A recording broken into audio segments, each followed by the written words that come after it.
नमस्कार, India news Uttar Pradesh Uttarakhand देख रहे हैं आप और मैं हूं आपके साथ सीमा चौधरी। और चलिए स्पेशल रिपोर्ट में रुक करते हैं अहम खबर की ओर, जहां अमेरिका में कांग्रेस नेता राहुल गांधी ने सिख समुदाय पर टिप्पणी करते हुए कहा था कि भारत में सिख समुदाय के बीच इस बात की चिंता है कि उन्हें पगड़ी और कड़ा पहनने की इजाजत दी जाए या ना दी जाए। यह चिंता भारत में केवल सिख समुदाय को ही नहीं बल्कि सभी धर्म के लोगों को है।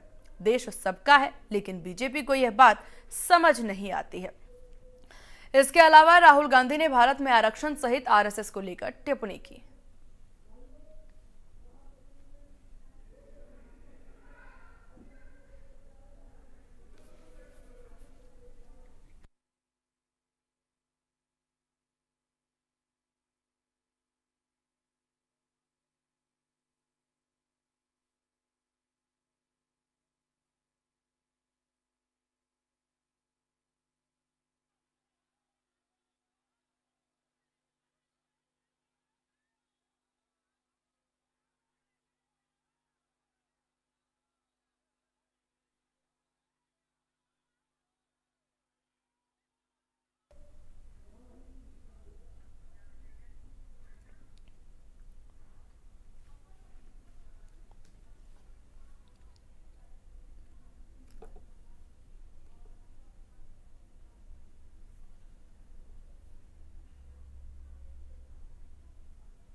तो सिखों की भावनाओं को लेकर के लगातार अब यहां पर बवाल मचता नजर आ रहा है। जिस तरह का बयान राहुल गांधी ने दिया, राहुल गांधी के खिलाफ सड़कों पर बीजेपी पूरी तरह से उतरती नजर आ रही है। और इसी विषय को लेकर के हमारे साथ मेहमान भी जुड़े हैं। हमारे साथ अवधेश उपाध्याय जी बीजेपी प्रवक्ता हैं और साथ ही साथ और भी पैनल हमारे साथ बने हुए हैं। एक एक करके आप सभी को रूबरू कराएंगे, लेकिन पहली प्रतिक्रिया ले लेते हैं अवधेश उपाध्याय जी से।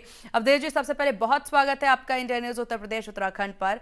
जिस तरीके से अवधेश जी यहाँ पर राहुल गांधी के द्वारा बयान दिया जाता है, राहुल गांधी ने बयान दे दिया सिखों को लेकर के, साथ ही साथ आप पर निशाना साधते भाजपा को लेकर के बोलते नजर आ रहे हैं कि बीजेपी अपनी मनमर्जी चलाती है। आखिरकार ऐसा क्या कुछ कर दिया आपने जिसकी वजह से अब राहुल गांधी को अमेरिका में जाकर ऐसी बातें कहनी पड़ रही है? देखिए सीमा जी, देश की सबसे पुरानी पार्टी कांग्रेस पार्टी के जो युवराज हैं राहुल गांधी जी, जो विदेशों में जाकर देश का अपमान करते हैं, ये बहुत ही दुर्भाग्य, बहुत ही शर्मनाक। एक ऐसी पार्टी जिसने 70 साल राज किया देश में, उस पार्टी के युवराज और जो अभी नेता प्रतिपक्ष हैं, वो यदि विदेशों में जाकर देश का अपमान करते हैं तो ये देश के हर नागरिक का अपमान है। आप देखिए, एक तरफ देश के प्रधानमंत्री श्री नरेंद्र मोदी जी हैं, जिनके नेतृत्व में हमारा देश नित्य नए कीर्तिमान स्थापित कर रहा है विश्व पटल पर, और एक तरफ नेता प्रतिपक्ष राहुल गांधी जी हैं, जो केवल देश का अपमान करने में लगे हुए। मैंने अपने होश में ऐसा नेता नहीं देखा जिसने अपने देश की बदनामी विदेशों में जाकर की है। अरे भाई राहुल गांधी जी, आप कैसे भूल गए? इसी देश ने तो आपको नेम फेम दिया, इस देश ने आपको सत्ता दी, जो आज जिस लायक बने हो। लेकिन अवधेश जी, वो देश को लेकर के नहीं, वो बीजेपी को लेकर कहते नजर आ रहे हैं। मैं उसी पर आ रहा हूं। राहुल गांधी जी देश में रहते हैं तो ये दलितों के मसीहा बनते हैं, ओबीसी के मसीहा बनते हैं, सिख समाज के मसीहा बनते हैं, आरक्षण की बात करते हैं। तो विदेशों में जाकर यही राहुल गांधी विदेशों में जाकर दलित समाज के, ओबीसी समाज के आरक्षण खत्म करने की बात करते हैं। फिर कहते हैं कि बीजेपी बात कर रही है आरक्षण खत्म करने की। अरे भाई, अब तो सबने देख लिया कि आरक्षण की बात कौन करता है? राहुल गांधी जी। सिख समाज का अपमान कौन करता है? राहुल गांधी जी विदेशों में जाकर। लेकिन यही राहुल गांधी अगर देश में होते हैं, चुनाव कोई होता है हमारे देश में, तब इन्हें सब कुछ याद आ जाता है। ये दलितों के मसीहा बन जाते हैं, ओबीसी समाज के मसीहा बन जाते हैं, सिख समाज के मसीहा बन जाते हैं। लेकिन एक बात स्पष्ट हो चुकी है सीमा जी, राहुल गांधी जी वो लोग हैं, इनके लिए मैं आपको 2 लाइन सुनाना चाह रहा हूं। राहुल गांधी ऐसे हैं युवराज कांग्रेस के, मन से शुद्ध विदेशी है और चोला हिंदुस्तानी जी। इनका जो मन है वो विदेश में लगता है, देश से कोई मतलब नहीं है। इन्हें केवल देश की जनता को गुमराह करके अपनी राजनीतिक सत्ता पानी होती है, इसलिए चुनाव में इन्हें सब कुछ याद आता है। चुनाव के अलावा जब विदेश में जाते हैं तो उसी देश की बदनामी करते हैं, जो कि बहुत ही दुर्भाग्यपूर्ण है देश के लिए, हर देशवासी के लिए दुर्भाग्यपूर्ण है। लेकिन यहाँ पर जिस तरीके से अवधेश जी ये पूरा बयान सामने आया है, उसके बाद कांग्रेस प्रवक्ता भी हमारे साथ हैं, जरा उनकी भी ओपनिंग कमेंट ले लेते हैं, फिर एक एक करके बात करेंगे। कुंवर सिंह निषाद जी हमारे साथ हैं, कांग्रेस प्रवक्ता। कुंवर जी, बहुत स्वागत है आपका इंडिया न्यूज उत्तर प्रदेश उत्तराखंड पर। नमस्कार, धन्यवाद। कुंवर साहब, क्या परेशानी है यहाँ पर? कहाँ बात आकर के अटक जाती है या फिर कहाँ कम्युनिकेशन गैप हो जाता है जब राहुल गांधी जी अमेरिका पहुंचते हैं, अमेरिका जाकर के इस तरीके की बात करते नजर आ रहे हैं? सोच समझ करके बोलने की कोशिश अक्सर कहा जाता है बीजेपी के द्वारा कि राहुल गांधी नहीं करते हैं। अब इस सब के बाद एक बार फिर से आपने बवाल का एक विषय दे दिया है। देखिए, भारतीय जनता पार्टी के लोगों को आदत है किसी भी मुद्दे से भटकाने की और नौटंकी करने की। उसी के तहत ये सड़क पर उतरे हैं। मैं पूछना चाहता हूँ, क्यों सड़क पर उतरे हैं भाई? क्या दिक्कत है आपको? किसके खिलाफ प्रदर्शन कर रहे हैं? कौन सी सरकार के खिलाफ आप लाठीचार्ज और धरना प्रदर्शन करना चाहते हैं? ये सारे चीजों जो वास्तविक मुद्दे हैं, राहुल गांधी जी ने जो इन भारतीय जनता पार्टी की जो दुखती रग है उसको रगड़ने का काम किया है, तो ये बिल बनाने लगे। राहुल गांधी जी ने कहा कि जो 50% आरक्षण का दायरा है, बाहर जाकर के इस तरीके का कुछ भी जाकर के बोल देना। बताइए, भारतीय जनता पार्टी ने इस पे कौन सी दस पर हाथ रख दिया? राहुल गांधी जी ने तो दलितों का अपमान किया है, ओबीसी के आरक्षण की बात की है। तो बोलूंगा, वरना पूरी डिबेट में बोलने नहीं। अवधेश जी, एक मिनट पहले उनको अपनी बात पूरी करने दीजिए। चलिए ठीक है, अपनी बात बोलिए। देखिए, भारतीय जनता पार्टी की जो दुखती रग है वो चाहते हैं कि सारा का सारा केंद्र पूरा का हिंदुत्व पे बना रहे, कोई भी सामाजिक न्याय और अधिकार की बात ना करे। राहुल गांधी जी ने वो सामाजिक न्याय और अधिकार की बात कर दी। 50% आरक्षण का दायरा खत्म होना चाहिए। इस देश में जो दलित, पिछड़े, आदिवासियों की जो जातिगत जनगणना है वो होनी चाहिए, समान अधिकार मिलने चाहिए। इस बात को लेकर भारतीय जनता पार्टी चिंतित है और इस बात से ध्यान भटकाने के लिए लोग कह रहे हैं कि भाई बीजेपी तो चाहती है आरक्षण दिलाना, लेकिन कांग्रेस कह रही है कि आरक्षण खत्म करना चाहते हैं। अरे एक सेकंड जी कुंवर जी, मुझे ऐसा लग रहा है आप विषय पर नहीं आ पा रहे हैं। आप इस चीज को समझिए। जो सवाल मेरा था वो ये कि अमेरिका में जाकर के अगर राहुल गांधी जी ऐसी बातें बोल रहे हैं, सिखों की भावनाओं को आहत पहुंचाने की बात वो कर रहे हैं, और इसी को लेकर के भाजपा एक एक करके आरोप लगा रहे हैं, तो ऐसी क्या जरूरत आन पड़ी कि आपको अमेरिका जाकर के ये बात बोलनी पड़ रही है कि सिख की भावनाओं को ठेस पहुंचाया जा रहा है, उन्हें पगड़ी नहीं पहनने दिया जा रहा है, कड़ा पहनने पर पाबंदी की जा रही है? ऐसा कब हुआ? कोई मामला आप बताएंगे जरा? ठीक है, मैं एक बेशरम व्यक्ति का नाम नहीं लूंगा, लेकिन आप बाद में यदि कहेंगी तो मैं उसके चर्चा भी कर दूंगा। एक इस देश के बहुत बड़े बेशरम व्यक्ति ने विदेश की जमीन पर जाकर और साउथ कोरिया में जाकर कहा था कि न जाने पिछले जन्म में कौन से पाप किए थे जो भारत में जन्म लिया। आप कहें तो नाम कोट करूं मैं? बिल्कुल, नाम लो उसका। बिल्कुल। नरेंद्र भाई मोदी का बयान है, आप जाए सोशल मीडिया पे देखिए, आप यूट्यूब पे देखिए, पूरे पब्लिक डोमेन में आप देख सकते हैं। नरेंद्र मोदी ने बयान दिया। क्यों दिया भाई? क्या दिक्कत थी नरेंद्र मोदी को? भारत में जन्म लिया तो भारत में जन्म लेना पाप है क्या?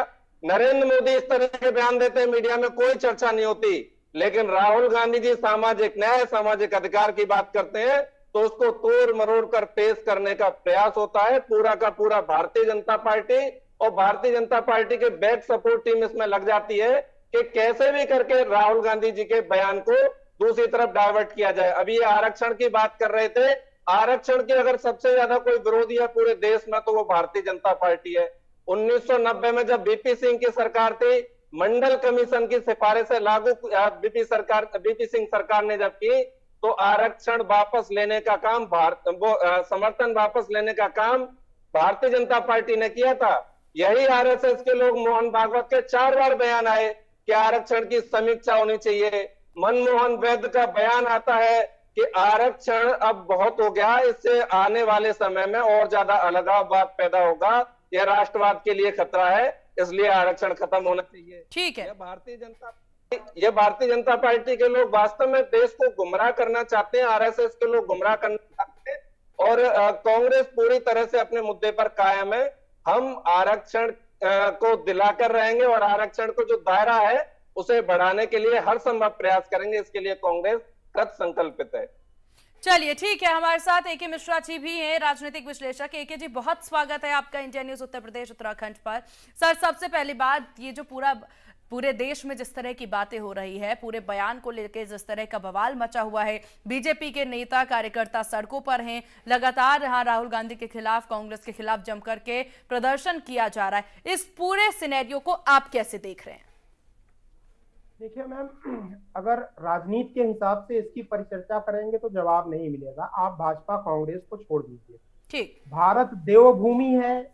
भारत खंड को, भारत भूमि को देवताओं ने बनाया। इसका पालन पोषण और इसकी रक्षा करना भी देवताओं का काम है। तो राहुल गांधी जब जब देश को तोड़ने की बात करते हैं तो माता सरस्वती उनकी जीवा पे बैठ जाती हैं। जैसे रामायण में कुंभकर्ण तपस्या करके मांग रहा था इंद्रासन, माता सरस्वती बैठ गई, उसके मुंह से निकल गया निद्रासन। और देवी महामाया, उनकी महामाया ऐसी होती है कि मैं मानता हूं राहुल गांधी बड़े पवित्र हैं, अच्छी बात बोलना चाहते हैं, लेकिन देवी महामाया की कृपा ऐसी कि पूरी जनता 150 करोड़ उनके वक्तव्य को उल्टा ले लेती है। मैं भाजपा वालों को बोलूंगा, लखनऊ में बैठ के क्या प्रदर्शन कर रहे हैं? प्रदर्शन आपको यहाँ दिल्ली में 10 जनपद पे अपने कर्तव्य से भागिए मत। लखनऊ में प्रदर्शन करने से राहुल गांधी के ऊपर असर नहीं पड़ेगा, वहां तो उनकी सरकार भी नहीं है, 4 सीट भी नहीं है। यहाँ दिल्ली में करिए ना प्रदर्शन उनके घर के सामने। तो इसका कारण यही है कि देवता यदा यदा ही धर्मस्य, कभी कृष्ण आ जाते हैं, कभी माता सरस्वती आ जाती है। इस देश की रक्षा देवता कर रहे हैं, भाजपा कांग्रेस नहीं कर रहे हैं। तो यही दिक्कत राहुल गांधी के साथ अभिशाप है। वो जब जब बोलेंगे, पिछले 10 सालों से मैं देख रहा हूं, हृदय के बड़े पवित्र हैं, लेकिन माता सरस्वती उनकी जबान पे बैठ जाती है कुछ ना कुछ। अब बताइए, गुरुओं की धरती है सिख धर्म की, उनके बारे में बोलते हैं कि भाई केश नहीं रख सकते, कड़ा नहीं रख सकते, कंघा नहीं रख सकते, कृपाण नहीं रख सकते। भारत के किसी कोने में चल करके देखिए, मेट्रो में जाइए, ट्रेन में जाइए, हमारे सिख भाई अपने पूरी वेशभूषा में एकदम निडर होकर के घूमते हैं इस धरती पे। बिल्कुल, और इसीलिए यहाँ पर देखिए एके जी, इसीलिए सर यहाँ पर ये विवाद का विषय बन जाता है जब इस तरह की बात वो दूसरे देश में जाकर के बोलते हैं कि सिख सुरक्षित नहीं है, सिख के जो अधिकार हैं वो उनको नहीं मिल रहे हैं, बीजेपी पर निशाना वो साध रहे हैं। वो एक अलग बात है कि पार्टी से राजनीति है, बयानबाजी का सिलसिला है, लेकिन इस बीच जब आप किसी ऐसे आम जनता को, किसी ऐसे एक धर्म को लेकर आ जाते हैं, सवाल तब खड़े हो जाते हैं। एक चीज सुनिए, आप बीजेपी को निशाना साधिए, कोई बात नहीं, हमें कोई ऑब्जेक्शन नहीं है, लेकिन अगर आपने केश, कंघा, कड़ा इसके ऊपर ऑब्जेक्शन उठाया तो आपने गुरुओं के आदेश के ऊपर ऑब्जेक्शन उठाया है, ये मान के चलिए। अगर आपने ये बोला कि सिख भाई यहाँ पे केश, कड़ा जो 5 का होते हैं, केश, कड़ा, कंघा, कच्छ वगैरह ये सब, अगर उसके ऊपर आपने ऑब्जेक्शन उठाया तो मतलब हमारे गुरुओं के आदेश के ऊपर आपने ऑब्जेक्शन उठाया है। और औरंगजेब वाला काम आप कर रहे हैं, बस तलवार नहीं उठाइए लेकिन जबान से आप औरंगजेब वाला काम कर रहे हैं। तो जनता माफ नहीं करेगी। मैं बोलता हूं सरस्वती की उपासना जाके करे, नहीं तो सरस्वती कूप है प्रयागराज में किले में, उसका पानी रोज पिया करे, बोतल में भरवा के, कम से कम इस अभिशाप से उनको मुक्ति मिलेगी राहुल गांधी को। चलिए ठीक है अवधेश जी, आप काफी देर से कुछ कहना चाह रहे हैं। जिस तरह का बयान कांग्रेस प्रवक्ता के द्वारा दिया गया है, खासतौर पर प्रधानमंत्री के बयानों पर भी जरा नजर डालिएगा, और उसके अलावा जो बात एके मिश्रा जी के द्वारा कही गई है कि आप लखनऊ में क्या प्रदर्शन कर रहे हैं। जी जी जी, देखिए सीमा जी, कांग्रेस के प्रवक्ता की मैं बात करूं, जो आप बता रहे थे, इन्होंने कहा कि आरक्षण खत्म करने का काम तो बीजेपी कर रही है। अरे मेरे भाई, एक बात बताइए, अलीगढ़ मुस्लिम विश्वविद्यालय हो गया, जामिया मुस्लिम विश्वविद्यालय हो गया, इसमें से आरक्षण किसने खत्म किया? एससी भाइयों का, ओबीसी भाइयों का, कांग्रेस पार्टी ने। अच्छा आप बताइए, 370 जब लगाई गई थी, वहां से जो आरक्षण खत्म किया गया था एससी समाज का, वो किसने किया? किसने लगाई थी 370 कश्मीर में? कांग्रेस पार्टी ने। अरे भाई, आरक्षण खत्म करने की तो आपकी पार्टी बात करती है, और आपके राहुल गांधी ने तो साफ साफ कहा है अमेरिका में कि भैया कि आरक्षण खत्म कर रहे हैं, कर देना चाहिए। तो ये तो देखिए अपने नेता को बचाने की बात कर रहे हैं। बात करी इन्होंने प्रधानमंत्री जी की, तो उन्होंने जो बयान दिया, देखिए वो जो बयान दिया गया था वो किस परिप्रेक्ष्य में दिया गया था, ये हमें समझना चाहिए। वो इसलिए कहा गया था कि 2014 से पहले, ये सच्चाई है, 2014 से पहले विदेशों में जो भारतीय रहते थे उनकी क्या स्थिति थी, ये सबको पता है। किस तरह से उनके साथ डील की जाती थी वहां के लोगों के द्वारा, सब जानते हैं। ये आप भी जानते हैं, मैं भी जानता हूँ, मिश्रा जी बैठे हमारे बड़े विद्वान हैं, ये हमारे बड़े भाई, इनको भी पता अच्छी तरह से, और जो कांग्रेस के प्रवक्ता ये भी जानते हैं। तो इसको लेकर उन्होंने ये बात कही थी कि 2014 से पहले ऐसा लगता था कि भाई भारत में हम क्या पैदा हो गए, हमारी तो हर जगह बेइज्जती हो रही है। अमेरिका जाओ तो वहां पे जांच चेकिंग होती है, कहीं भी किसी भी देश में जाओ, ऑस्ट्रेलिया जाओ, जापान जाओ, जर्मनी जाओ, क्या हालात थी उस समय हमारे देश के लोगों की, उसको लेकर ये बात कही थी। लेकिन राहुल गांधी जी ने क्या बात कही, क्या भाई सिखों के लिए पगड़ी नहीं पहनने दी जाती, कला नहीं पहनने दिया जाता। कभी हुआ इस देश में? हाँ, 84 में जरूर हुआ था, जब सिखों ने अपनी पगड़ी उतार दी, अपने बाल कटवा दिए थे 84 में। शायद हो सकता है मिश्रा जी ने बहुत अच्छी बात की कि सरस्वती उनके जीवा में विद्यमान हो गई होंगी उस समय, वो सच उनके मुंह से निकल गया कि उस 84 के दंगों में, 84 के जो दंगे राहुल हुए, गांधी का दोष मत, राहुल गांधी का दोष नहीं है, एक समाज को अपमानित किया गया, उनको मारा गया, उनके बाल कटवाए गए, उन्होंने अपनी पगड़ी उतार दी 84 के दंगों में। शायद राहुल गांधी जी को वो याद आ गया होगा, इसलिए राहुल गांधी जी ने वो बात कही। चलिए, तो कुल मिलाकर के यहाँ जिस तरह से पूरी तस्वीरें सामने आ रही हैं, कुंवर जी अब एक पूरे बयान पर ध्यान दिया जाए। आपने प्रधानमंत्री का भी जिक्र किया, एक बार राहुल गांधी, दोनों के बयानों पर अगर हम ध्यान दे देते हैं तो जैसा कि यहाँ पर कहा गया था, इस पूरे मामले में एक परिवाद भी दायर कराया गया था कानपुर में, ये आपको भी याद होगा, जहां पर अधिवक्ता संदीप शुक्ला ने यह परिवाद दाखिल करवाया था, जब प्रधानमंत्री के द्वारा दक्षिण कोरिया में बात कही गई थी कि पहले मुझे और तमाम लोगों को शर्म आती थी कि कैसा देश है यह जहां हम पैदा हो गए, जरूर पिछले जन्म में कोई पाप किए होंगे, लेकिन अब हमें गर्व है। उनका यह बयान था, जिसके बाद जिसका जिक्र आप हालांकि करते नजर आए थे। इस बीच अब हम अगर राहुल गांधी जी के बयानों पर ध्यान दें, जहां वो कहते हैं कि सिख समुदाय जो है भारत में उनको असुरक्षित बताते नजर आ रहे हैं। ये कहा जा रहा है राहुल गांधी के द्वारा कहीं ना कहीं कि वहां पर उनकी जो भावनाएं हैं, उनका जो धर्म है, वो उसे लेकर नहीं चल पा रहे हैं। पगड़ी पहनने पर पाबंदी है, कड़ा पहनने पर पाबंदी है। एक बार जरा आप कुंवर जी इस पर भी ध्यान दीजिए कि कहां कब ऐसा वाक्य आपने देखा, कब ये मामला सामने आया हो जब किसी सिख के साथ ऐसा हुआ हो। एक बार इस पर भी नजर डालिए आप। देखिए, इस देश में जब जब कोई आवाज उठाएगा, युवा उठाएगा तो वो देशद्रोही है, किसान उठाएगा तो वो खालिस्तानी है इस देश में। और संयोग से अगर कोई पंजाबी अगर कोई आवाज उठाने लगे भारतीय जनता पार्टी की सरकार के खिलाफ, तो इसे खालिस्तानी घोषित कर देते हैं। भारतीय जनता पार्टी की आदत बन गई है। अभी भाजपा प्रवक्ता ए.के. मिश्रा जी कह रहे थे कि वो उनकी जुबान पर सरस्वती ए.के. मिश्रा जी भाजपा प्रवक्ता नहीं है। अच्छा, भाजपा प्रवक्ता नहीं है। अच्छा, मैंने भाजपा प्रवक्ता समझा। काफी गलती है। आप लोग हमेशा उल्टा समझ लेते हैं। आप और आपके नेता गलत ही समझ लेते हैं, जो होता नहीं है वो समझ लेते हैं। नहीं, आपने भी जो कुछ गलत समझा या गलत कहा तो मैं उसको करेक्ट करने का प्रयास करूंगा। आप और आपके नेताओं का भारत, आप बोलेंगे तो मैं कैसे बोल पाऊंगा? आप बोलेंगे तो मैं नहीं बोल पाऊंगा। नहीं, आपने कहा निषाद राज, आप बोलिए, आपका प्रथम अधिकार। मिश्रा जी सुनिए ना, सब्र करिए। आपने कहा भारत देव भूमि है और पूरी दुनिया मानती है कि भारत देव भूमि है, भारत में देवी देवताओं का वास है। तब आपकी जुबान क्यों बंद हो जाती है जब मणिपुर में बहनों को निर्वस्त्र घुमाया जाता है? हाथरस की बेटी को रात के 2 बजे, बलात्कार पीड़ित बेटी को रात के 2 बजे जला दिया जाता है, तब आपकी जुबान पर ताला लग जाता है। जब एक चंदौसी में एक बलात्कार पीड़िता को उसके परिवार के सामने उसकी हत्या कर दी गई, तब आपके मुंह से आवाज नहीं निकलती है। लेकिन आप तमाम निषाद जी, मैं ये समझ पा रही हूँ आप जो ये विषय उठा पा रहे हैं, ये काफी गंभीर विषय है। एक मिनट निषाद साहब, आपने जो विषय उठाया काफी गंभीर विषय है, उस पर इंडिया न्यूज उत्तर प्रदेश उत्तराखंड लगातार चर्चाएं करता है, सवालिया निशान भी खड़े करता है। लेकिन आज का जो विषय है जरा उस पर गौर फरमाएं, ये बेहतर होगा। मैं तो उसी पे आ रहा हूँ। नहीं, आ नहीं पा रहे थे ना आप, इसलिए आपको लाना पड़ा। मैं तो आना चाह रहा हूँ लेकिन आप आने कहाँ दे रहे हैं? नहीं, आप आ नहीं पा रहे थे, आपकी आदत हो गई है शायद। 2014 से पहले मोदी जी को शर्म महसूस होती थी कि उन्होंने भारत में जन्म लिया, वो कहीं जाते थे तो उनको बड़ा शर्म लगती थी। अरे भाई, इस देश में तमाम ऋषि मुनि महापुरुष हुए, उनको शर्म नहीं लगी तो क्या 2014 के बाद देश का सम्मान बढ़ा? जब बहन बेटियों के साथ बलात्कार होने लगे, आपके जो बलात्कारी विधायक सदन में जाने लगे, आपकी सरकार बलात्कारियों को संरक्षण देने लगी, संसद तक उनको प्रोटेक्ट करने लगी, ब्रजभूषण शरण सिंह। चलिए, ठीक है। अवधेश जी, रिएक्शन। अवधेश जी, इस पर क्या कहना चाहेंगे आप? जल्दी आप बात रखें। इस देश में महंगाई बढ़ने लगी, बेरोजगारी बढ़ने लगी। ठीक है निषाद साहब, बहुत समय दे दिया आपको, बहुत समय मिल गया आपको। बोलिए अवधेश जी, जल्दी।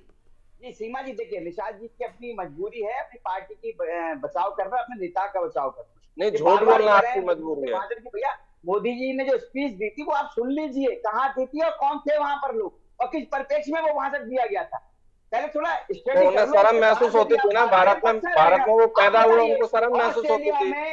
एक समय था जब भारत में जन्म लेकर उन्हें बड़ी शर्म महसूस होती थी। याद है आपको? आपको याद है? आपका भी जन्म 2014 से पहले हुआ होगा, तो क्या आपको भी शर्म महसूस हुई? यूएस जब इंडियन जाते थे भैया वीजा नहीं लगता था जल्दी, आज देखो वीजा तुरंत लगता है हाथों हाथ। अच्छा, ये बहुत सम्मान अच्छा। मिला है भारत को। मैंने शुरू 3 लाख लोग प्रतिवर्ष भारत छोड़ते हैं। इस देश के 3 लाख युवा विदेश में नौकरी की तलाश में शिक्षा के लिए भारत की नागरिकता निशात छोड़ साहब, रहे हैं। ये भी 2014 के बाद ही हो रहा होगा शायद। और ये सब मोदी के आने के बाद ये चीजें बढ़ी है। आप क्या बात करते हैं? कैसे 2014 की बात कर रहे हैं? 2014 में देश को आजादी मिली है क्या? निशात साहब, आपको बड़ी समस्या होती है जब आपके बीच में कोई बोलता है? पहले उनकी बात सुन लीजिए, फिर दीजिएगा रिप्लाई। आपको भी समय मिल रहा है ना, साथ के साथ बोलेंगे तो कैसे समझ आएगा? अवधेश जी पहले अपनी बात रखें जल्दी। जी सीमा जी, मैं वही कह रहा हूँ, हर चीज को पहले समझना चाहिए, देखना चाहिए, पढ़ना चाहिए, उसके बाद हमें बात करनी चाहिए। आप देखिए ना, मैं बता रहा हूँ निशात जी को, ऑस्ट्रेलिया में एक बार आपने देखा होगा इंडिया के साथ कितना कैसा बर्ताव किया गया था। यूएस कहीं विदेश किसी अच्छे देश में जा रहे हो, उसका वीजा नहीं लगता था इतनी जल्दी। आज देखिए तुरंत वीजा आप अप्लाई करो, तुरंत उसके ऊपर कार्रवाई होती है। और सम्मान देखिए आप, नित्य कीर्तिमान हमारा देश जो स्थापित कर रहा है विश्व पटल पर। हमारा देश जो विकसित जो देश है उनमें सबसे आगे खड़ा है, और ये कह रहे हैं कि कुछ हो ही नहीं रहा है। तो कहीं ना कहीं भैया इनका जो चश्मा है वो गलत है देखने वाला। वो राहुल गांधी जी वाला चश्मा लगा रखा है, वो हटाना पड़ेगा, तभी इनको देश का विकास दिखाई देगा, देश का जो नाम हो रहा है देश। तो अवधेश जी, आप क्या चाहते हैं? सारा विपक्ष मिलकर के बीजेपी की वाहवाही करनी शुरू कर दे? नहीं, वाहवाही देखिए, वाहवाही विपक्ष नहीं करता, लेकिन विपक्ष को ऐसा भी नहीं करना चाहिए कि अपने देश का अपमान करे, अपने देशवासियों का अपमान करे। हाँ, जो नीति गलत है उसका आप अपमान करिए, क्या गलत है उसमें? देश की जनता तो कभी बुरा नहीं मानेगी, ना देश बुरा मानेगा। लेकिन आप देश की बुराई करेंगे, देश का अपमान करेंगे और ये कहेंगे कि भैया भारत में पहले कहते चाहिए कि भारत में तो मुस्लिम समाज सुरक्षित नहीं है, अब ये ठीक है, चलिए ठीक है, चलिए ठीक है। AK मिश्रा जी, एक फाइनल कमेंट आपसे लेना चाहूंगी इस पूरे मामले को लेकर। देखिए, मैं गंभीरता पूर्वक बोलता हूं, बीजेपी या कांग्रेस हो, भारत की जो लीगेसी है, इतिहास है, 5000 साल 10,000 साल पुराना है, लाखों साल पुराना है। भारत में राजनीति करनी है तो सूक्ष्म तरीके से आपको 10,000 साल पहले से चीजें पता होनी चाहिए। अगर आपने भारतीय परिवेश में अपनी जिंदगी नहीं गुजारी है, केवल सड़क पे चल लेने से आपको भारत के बारे में, भारत को समझना हो तो सड़क पे चलने से नहीं होगा, आपको उस परिवेश में जीना पड़ेगा। बिल्कुल बिल्कुल, ये काफी मुद्दे की बात आपने कही। वक्त की थोड़ी सी कमी, ठीक, वक्त की थोड़ी सी कमी, इसलिए आप लोगों से इजाजत चाहेंगे। अवधेश जी, कुंवर साहब और AK मिश्रा जी, आप सभी का बहुत शुक्रिया इंडिया न्यूज उत्तर प्रदेश उत्तराखंड को अपना कीमती वक्त देने के लिए। विषय चर्चा का है, गंभीर विषय है और इस पर किस तरीके से अब पब्लिक रिएक्शन सामने आते हैं ये भी देखने वाली बात होगी। फिलहाल स्पेशल रिपोर्ट में बस इतना ही। बने रहिए इंडिया न्यूज उत्तर प्रदेश उत्तराखंड के साथ। नमस्कार।